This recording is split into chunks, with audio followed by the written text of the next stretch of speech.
صاحب کا شکریہ ادا کرتا ہوں۔ اس کے بعد مہمانان خصوصی مختلف علاقوں سے تشریف لانے والے احباب، علماء کرام، مفتیان اعظام، ہمارے اساتذہ کرام جو بڑے بڑے سفر طے کر کے اس محفل میں تشریف لائے ہوئے ہیں، ان کا اتنا شکریہ ادا کرتا ہوں جتنی آسمان و زمین کی وسعتیں ہیں۔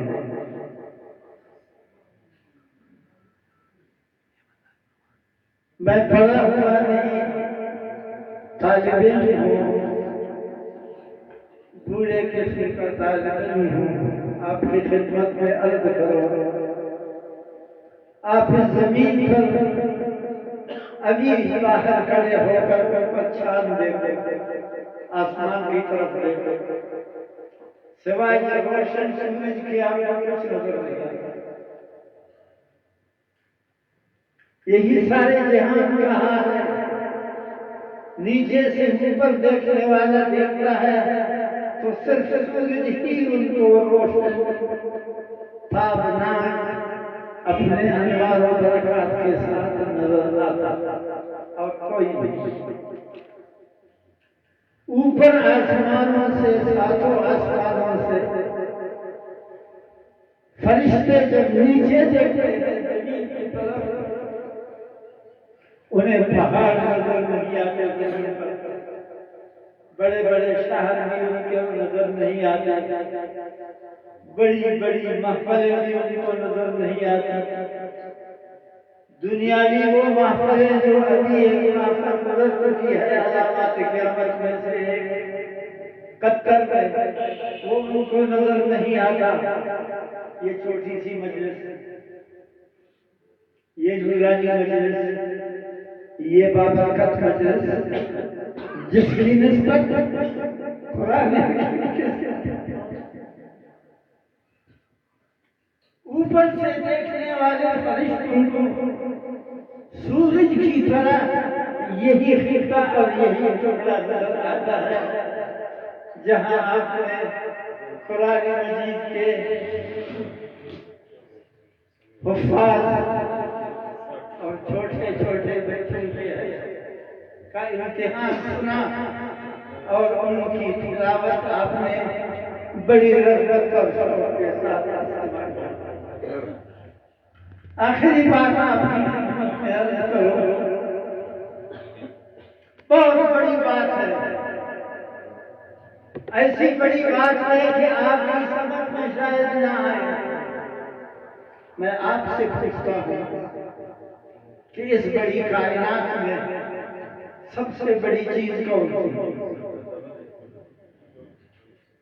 یہ اتنی بڑی کائنات ہے، اتنا بڑا جہان ہے کہ آج کے اس ترقی یافتہ دور میں بھی اس کے کونے کو کسی نے معلوم نہیں کیا، نہ اس کا مغرب معلوم ہوا، نہ مشرق، نہ شمال، نہ جنوب۔ اس ترقی یافتہ دور میں، اس بڑے جہان میں سب سے بڑی چیز آپ سے پوچھتا ہوں، اور جو شخص قرآن حکیم کو یہی کہتا ہے اور اس کو کہنا چاہیے کہ سارا جہان ایک طرف، صرف قرآن حکیم ایک۔ مولانا عبدالحسن لکھنوی رحمہ اللہ التعلیق الممجد شرح موطا محمد میں لکھا ہے کہ ایک شخص نے قسم کھائی اپنی بیٹی کو سارا جہان دے دے، سارے جہان کی قیمتی چیزوں کو دے دے گا، جہان میں جو اعلیٰ سے اعلیٰ چیزیں ہیں سب اپنی بیٹی کو دے دے گا۔ علماء کرام نے میری طرح کے مولویوں نے کہا یہ تمہاری قسم جھوٹ ہے، دنیا کا سب سے بڑا بادشاہ اگر کوئی ہو کہ سارے جہان کا بادشاہ ہو ذوالقرنین کی طرح یا سیدنا سلیمان علیہ السلام کی طرح وہ بھی سارے جہان کی قیمتی چیزوں کو اپنے بیٹے کو نہیں دے سکتا. امام محمد رحمۃ اللہ علیہ ہمارے کہ اس باپ کو چاہیے کہ بیٹی کو رخصت کرتے وقت اس کی گود میں قرآن مجید رکھ دے. اس نے سارا جہان اس کو دے دیا. یہ جہاد ہے کیا؟ اس کی کوئی حیثیت نہیں قرآن حکیم کے مقابلے میں. یہ ساری جہان سے افضل ہے. پھر جو علماء، جو طلباء، جو حفاظ، جو قاری، جو قرآن پڑھنے والا، جن کا تعلق قرآن کے ساتھ ہے، جن کے سینے میں قرآن حکیم ہے، خدا کی قسم واللہ باللہ سبحان اللہ دنیا کے تمام انسانوں سے یہ افضل ہے.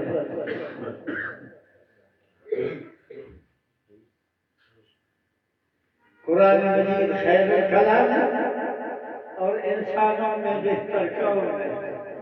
سارے جہان میں خیر من تعلم القرآن وعلمہ رواه البخاری. سارے جہان میں آدم علیہ السلام سے لے کر آخری انسان تک جب جب کا جائے گا آخری انسان ہوگا کوئی، اس ساری خلقت میں بہترین انسان وہ عالم ہے، وہ قاری ہے، وہ حافظ ہے، جس کے سینے میں سارے جہان سے افضل ترین چیز قرآن مجید ہے.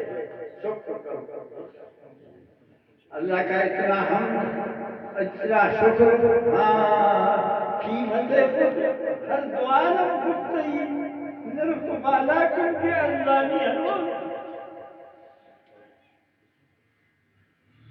مبارک کی بات کے قابل ہے. وہ لوگا، وہ اہل مدارس، وہ اہل مساجد، وہ حفاظ اور وہ قرآن کہ قیامت کے دن جنت کے اعلیٰ درجے میں اقرا پڑھ سکے.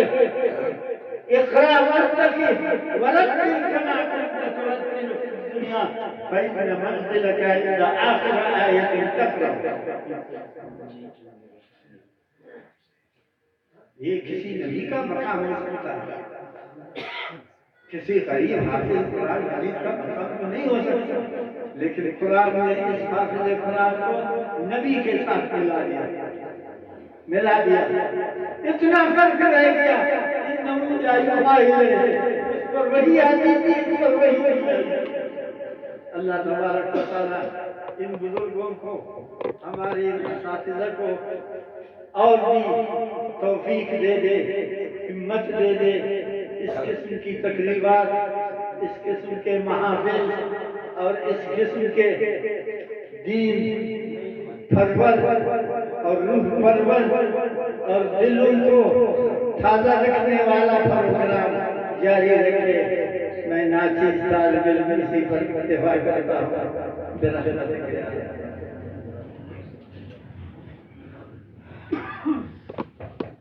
اب آزان ہوگی، متصل نماز ہوگی، نماز کے بعد رزق بھی بیان ہوگا، انعامات بھی ہوں گے طلباء کرام کو، اور اس کے بعد پھر دعا ہوگی.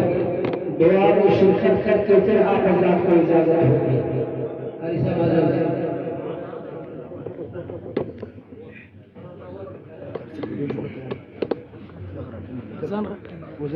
اللہ